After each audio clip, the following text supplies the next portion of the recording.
Welcome to Deb's Villa Cucina with some tips and tricks on how to make things fast in the kitchen. Part of the reason people don't like to cook is because they have difficulty doing stuff. And one of the most injuries brought into the emergency room are avocados. Let me show you the trick I use for doing an avocado. I've already cut that one in half.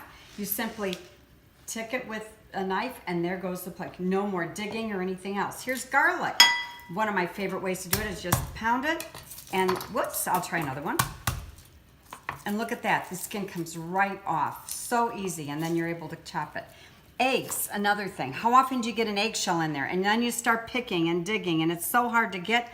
Check this out. Isn't nature just wonderful? I'm gonna go in here. Look at that.